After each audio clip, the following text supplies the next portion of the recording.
Can I taste your juice?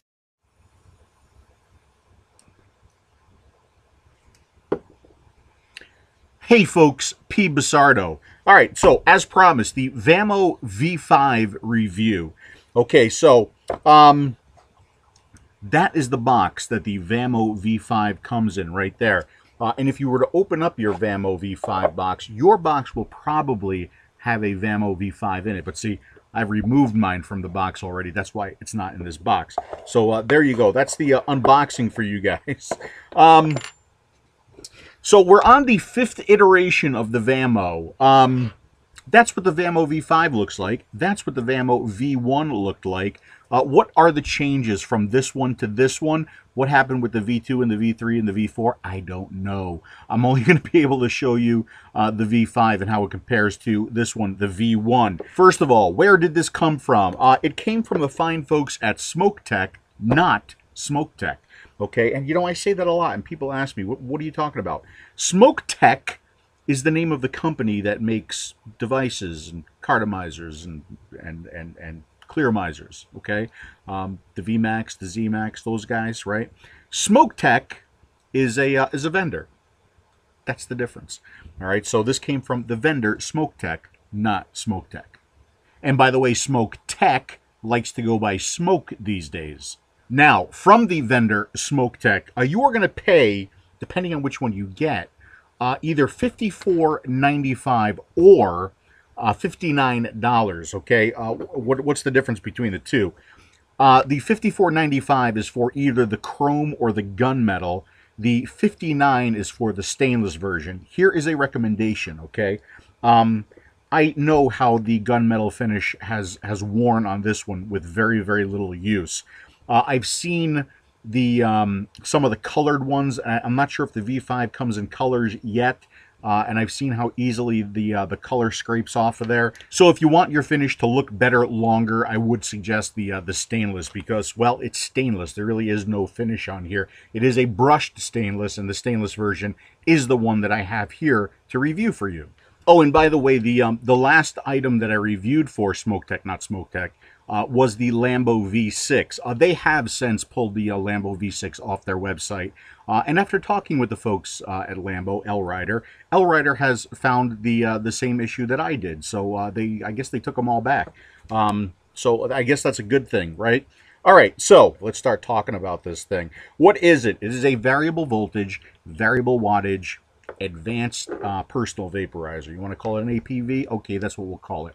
We'll call it an APV. So you do have a 510 connection on this one. You have a cap here that you could remove to clean. We'll look closely when we switch to the next camera.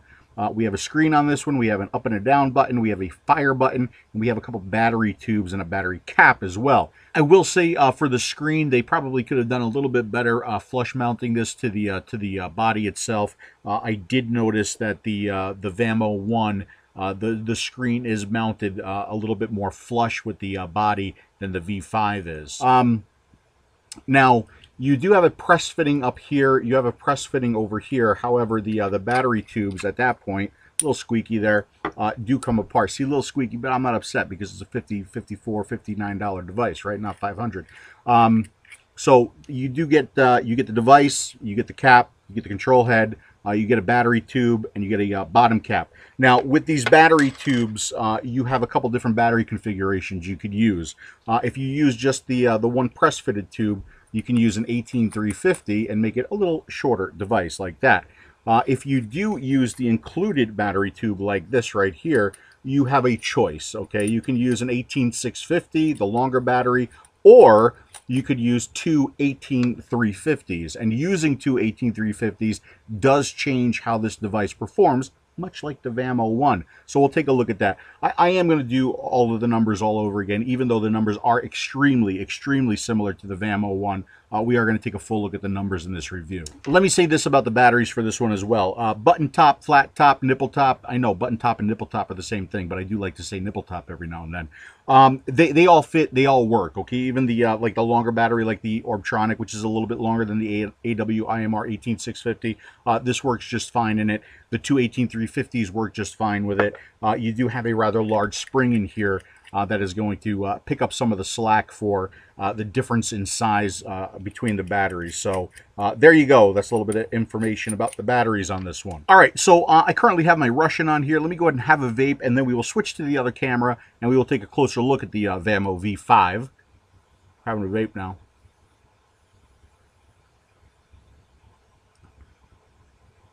All right, so I had the vape. I'm going to go ahead and unscrew the Russian, and we'll go over to the other camera. Alrighty, so here we are up close and personal with the new VAMO V5, and here's what the device looks like. Let's go ahead and compare this side by side with the VAMO V1. You will see that the VAMO V1 is slightly shorter than the V5, and that looks like really in the top cap. If we take a look at the insides or the top caps and the connections on these, you will notice a lot more clearance with the V5 over the V1. As a matter of fact, if I have, yes I do, a Kanger T3 right here, the Kanger T3 will not fit into the V1. However, you do have plenty of clearance there in the V5. So you do have a recess there. You got a little bit of a well there to capture any dripping if you are over dripping, and this cap does actually unscrew. So if you want to clean this a little bit better and get at your connection here, you can do that with the V5. You could not do that with the V1. Okay, so this is kind of press fit in there, and you'll notice a lot of the scuff marks on this V1 finish, this gunmetal finish. And if they haven't improved the finish, I would imagine that this is what a V5 would look like after a very little bit of use. All right, so since we have this top cap off, let me just go ahead and point out this is press fit, and it doesn't look very good. I don't know if you noticed that. Here, let me put the cap back on, and maybe you'll be able to see that better. But there's definitely a gap there where that press fit is happening. I'm not a huge fan of that. I just don't like the finish there. And if we go here, you see something very similar here, almost like it just kind of wasn't press fit enough. I'm not sure if that's just this one or all of them, but I am just kind of pointing that out and showing that to you. You can see that really good there. So with this this top cap here, you do get a slight slant or a slight taper. You do get these pips right here, and you will notice that the connection does jut out ever so slightly there to maintain your airflow. Missed opportunity here. I would have made that connection flush with the cap and maybe put a couple holes in there, you know, inconspicuous holes in the pips, and then you would have had the ability to really flush mount your devices to this one. The other thing I would have done is, since you're including this cap, how expensive can these caps be to make? I would have included not only the tapered one, but also a straight one. This way, again, when you are mounting things on the device, you don't have to look at that taper if you don't want to. So just a couple ideas there. All right, so now we look at the face of the VAMO V5. And, you know, every time I see this face, the only thing I can think of is this. It's just what it reminds me of. What are you going to do? The face on the V1, very, very similar. Pretty much the same buttons, the same button configuration. The menuing has obviously changed. I will say on the new VAMO V5, you do have the OLED screen right there. On the old VAMO V1, you had the LCD screen. So that's the difference between the two screens on this device. The buttons all feel pretty much identical. You do have a nice clicky button there. You do have a little bit of wobble with this button. The control buttons aren't too bad. These also have a nice tactile feel to them. You can hear that. But there is very little, if any, rattle to this one. So the buttons are in there pretty good. Alright, so moving down, we have that other press fitting right there. Then we have a much nicer seam here where the two battery compartments meet up. And again, this is this tube, excuse the noise, can be removed, and you can just use the cap here if you want to put it into its 18350 mode. Let's go ahead and screw that back on. And then you have the cap here at the bottom. You do have one vent hole, and you can see the spring inside of there. And that's it, really. That's a close-up look of the VAMO V5. You can see the battery caps are pretty much identical. The battery tubes are pretty much identical. What about compatibility? I would imagine that it's the same threading. Let's go ahead and just check that out in case you have a VAMO and you want to change battery tubes and you want to see if it will work with the new one. The answer is yes, it will. Okay, so these parts are interchangeable. All right, so now we'll go ahead and take a look at the menuing system and how you get around this menu on this one. I've got ahead and screwed the Russian back on here. Let's actually take the battery out, and we'll go ahead and put it back in and see how we have to turn this on. So we take the battery, we put the positive side up into the tube, okay, and you don't have to worry about the orientation of the battery. Well, I mean, you do to make it work, but it does have reverse battery protection.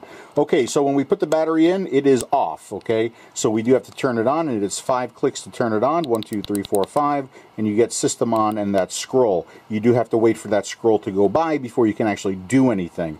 All right, so then we have our minus buttons, and we have our plus buttons, and we have our fire button. Now, if I just click the left or the right control buttons, it will not display first and then adjust. I wish they would do that. So if I want to see my setting, I would push this button, and I can tell you that the setting was 4.2, and just by pushing that button, the screen comes up, but it does set it down one. So if I just push this, you won't see 4.1, you'll see 4.2, because it does adjust as soon as you click that button. I would still rather you click the button, you see the setting, then you can adjust it. All right, so if we hold the left button, we will eventually get the charge status of the battery, which is 4.1 volts, fully charged. If we hold the right button, we will see the resistance of your attached device. In this case, 1.5 ohms. So really quick, really easy to get your information with these two buttons.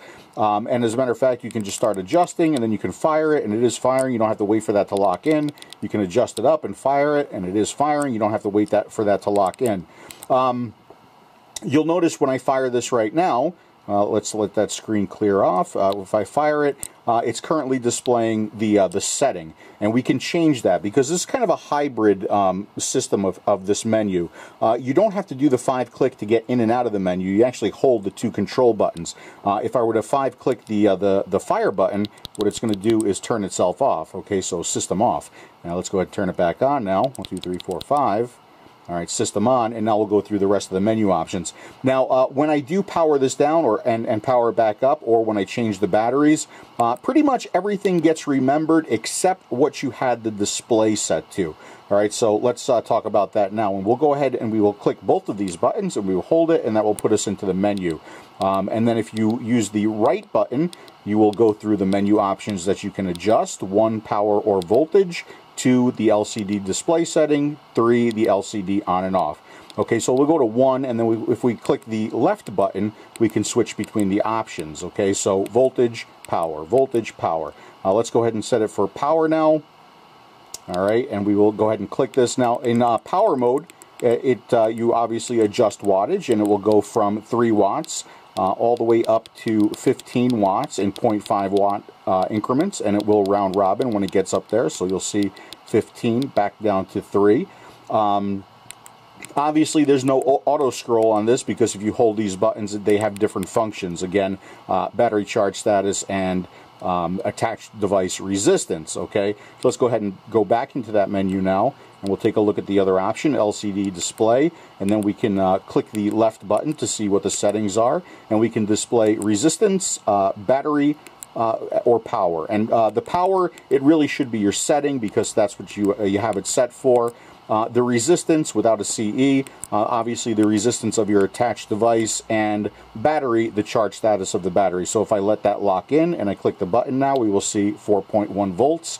That's the charge status of the battery. Let's go ahead and go back into that menu now, and we will go to LCD display, and we will change it to display power. Let that go and fire it, and you will see the setting that you have it set for, which right now is 11 watts. Let's go back into that menu one more time. We will change it to resistan. At least I don't have to wait for that resistance scroll to go by. So it is better than some of the older Sigelis. And if we click the button now, we will see the resistance of the attached device. And by the way, I'm at a point now where I hate this about these menus, okay? I don't want to see just one piece of information. I got a little bit too used to the DNA 20s. I want to see all of the information on this screen. And if it won't fit on the screen, then just scroll it or have it flash. Have it flash resistance and then setting and then the battery charge, okay? So that I don't have to go in and monkey with the settings. Of course, with this device, it's really easy. You can just hold the buttons to see your settings and your resistance level. But it would be nice to just be able to push the button and see all the information on the screen all at once. Again, like the way the DNA 20 does things, right?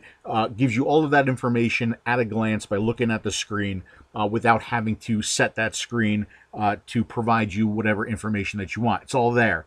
And I especially like with the DNA 20 that it does show you the voltage that it's applying to give you your wattage setting based on your setting and your attached resistance. So in a way, it's almost kind of teaching you a little bit about Ohm's law in the process, and also getting you used to what the voltage is for a given resistance at a given wattage setting. Okay, so if you were to go to a device that only had variable voltage, or if you were adjusting in variable voltage, you kind of know based on what you've seen on the screen of the DNA 20 where you should be. All right, enough about that. Back to Phil. And of course, we can turn that LCD off completely by going into option 3 and changing LCD to off. We let it go. We fire it.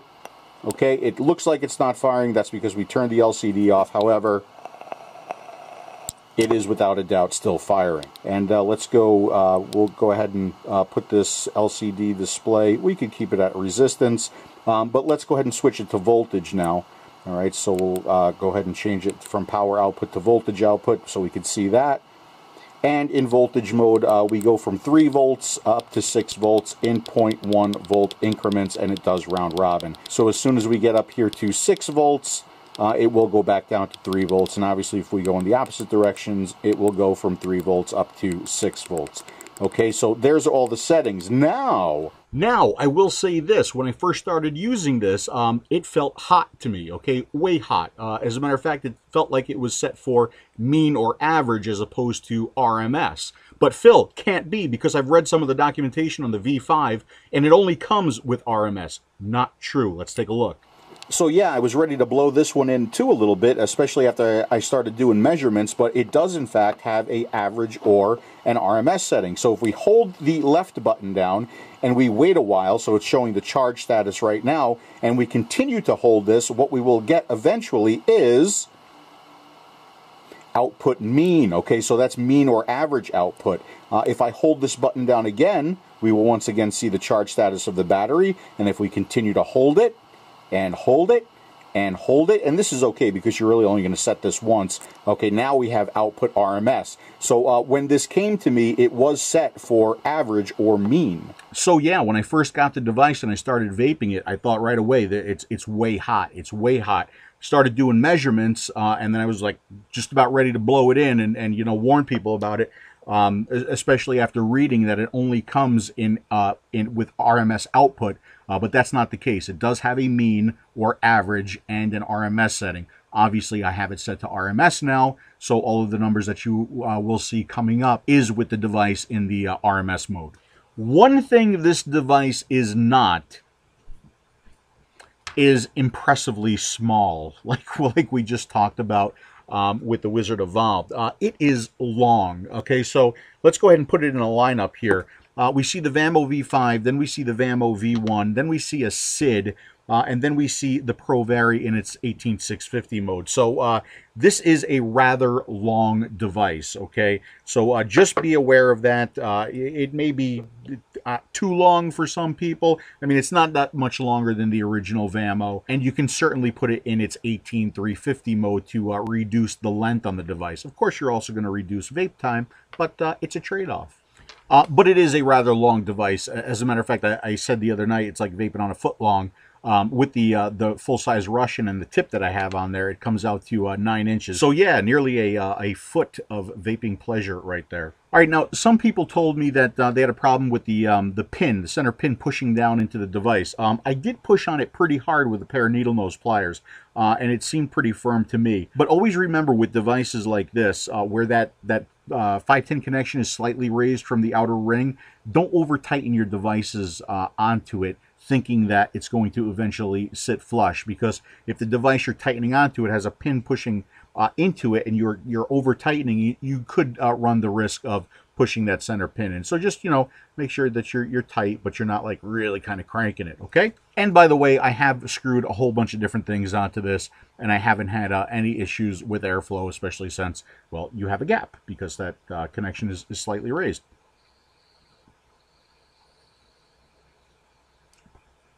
And that's kind of why I said it's a little bit of a missed opportunity. When you have a cover like this, you can certainly make that 510 connection flush with the cover, and then put a couple holes in the cover to get your airflow from. Now, for you sub-ohmers out there and you low-resistance builders, with this device, forget about it, like Bishop would say. Forget about it. And I got to give Bishop a lot of credit.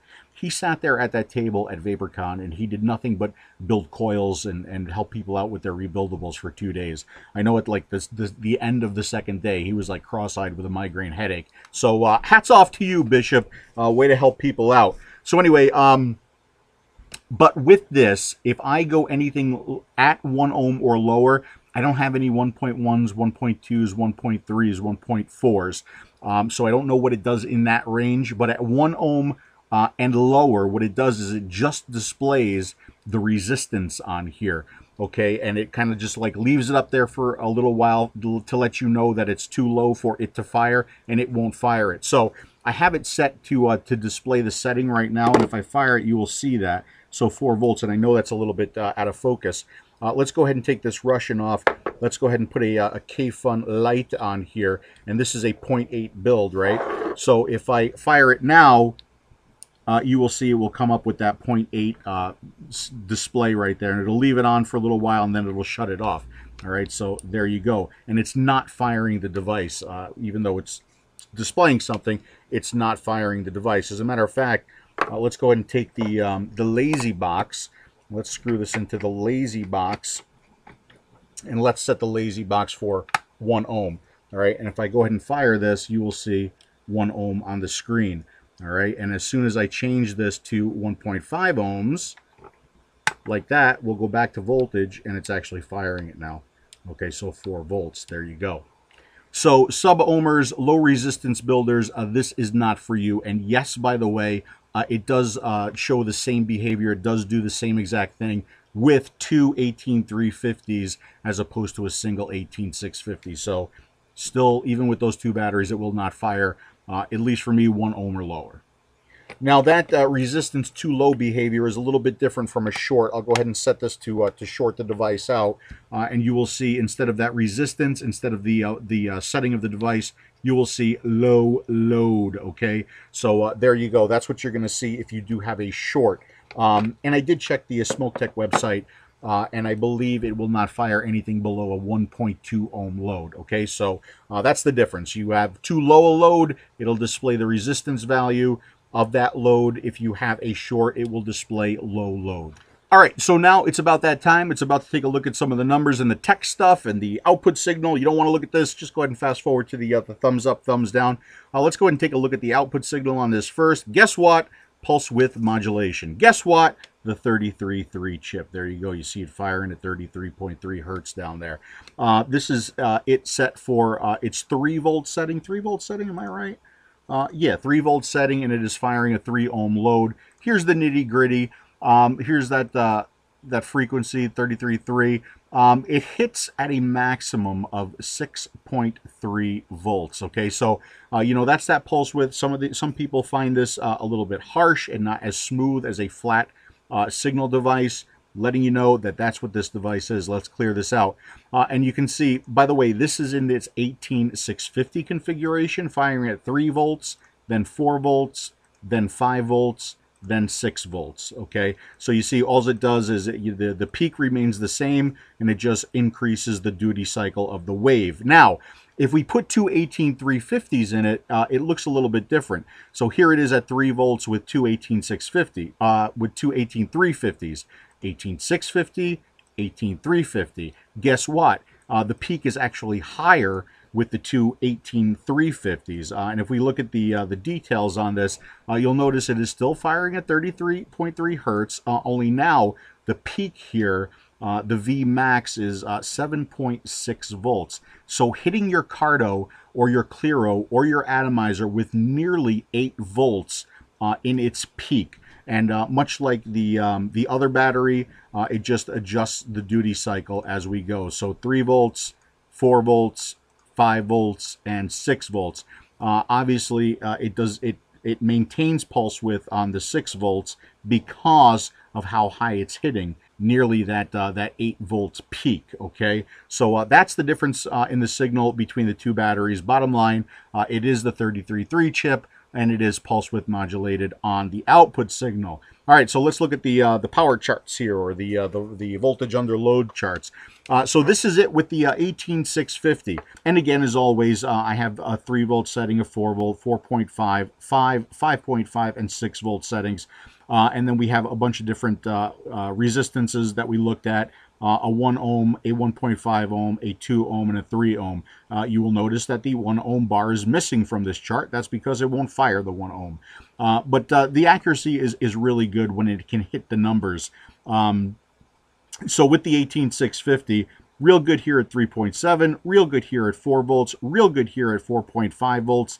And then when we get to 5 volts, we start to see some kind of a amp limitation or battery limitation kick in here for the 1.5 ohm Cardo, never hitting that 1.5 ohm Cardo any higher than 4.6 or 1.5 ohm load any higher than 4.6 volts, which is probably more than enough power for most of you out there.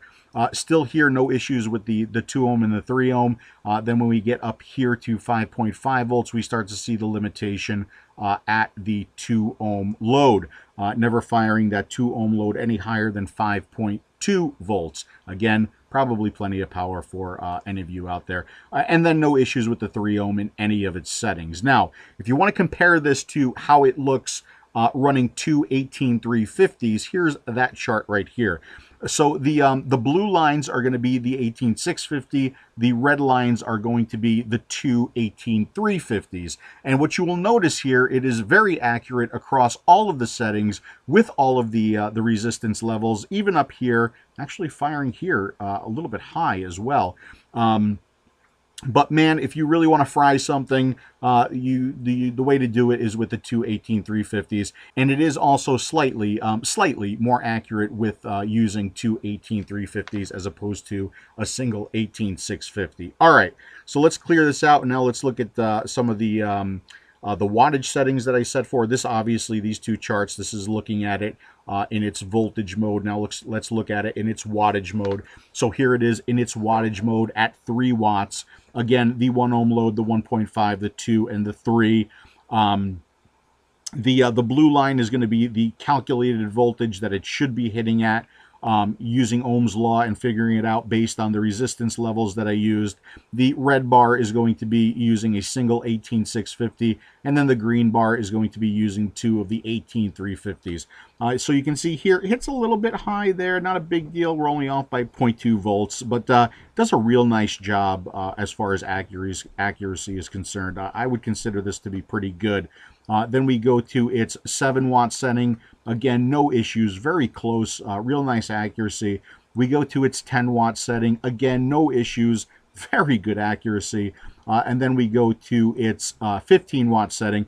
You start to see a little drop off here in the using the single 18650. But if you are using the two 18350s, you're going to have no issues. As a matter of fact, let's take a look at this chart right here. This is the first one at 3 watts. You'll notice here at the 1.5 ohm, it does actually go below its minimum setting of 3 volts, okay, if you are in voltage mode. If we go here to its 15 watt setting, you will notice here that it actually does fire higher than its maximum voltage setting of 6 volts, okay? So it definitely fires lower and higher in its wattage mode setting. And by the way, folks, as always, okay, all those charts and graphs and a whole lot more photos can be found with the review over on tasteyourjuice.com. So if you want to take a closer look at them, if you want to print them out and take them to the bathroom with you, you can do that over there at that site. What about regulation? How well does it do over the course of the battery charge?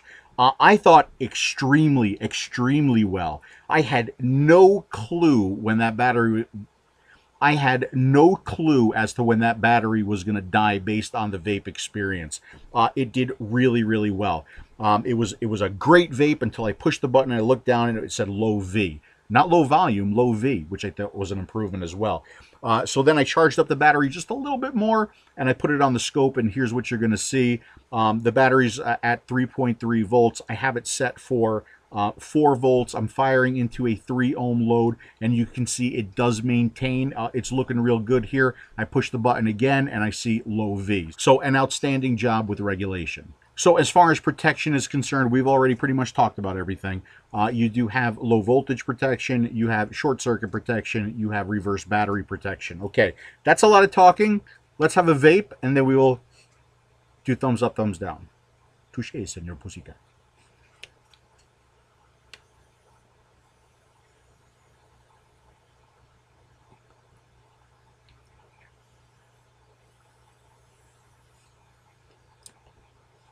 All right. Thumbs up, thumbs down. Let's start with thumbs down. What can I find wrong with this device? Okay, let's see.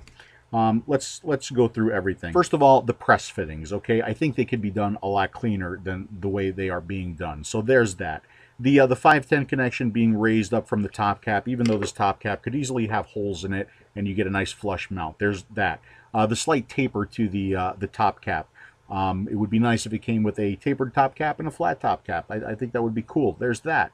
The fact that when you push the button to adjust it, just that push actually does adjust it, as opposed to at least, like, you know, pushing it once, having it come up with the display, and then being able to adjust it. Much like the Lambo was, even though the Lambo had other issues. Anything below 1.2 ohms, it will not fire. There's that. It does have pulse width modulation on the output signal, okay? So if you are a fan of smooth signals, you need not apply. And it's actually a lot more extreme when you do use this with two 18350s. So you're going to get the rattlesnake sound. If you can sense a harshness from the pulse width, you're going to get that from this device.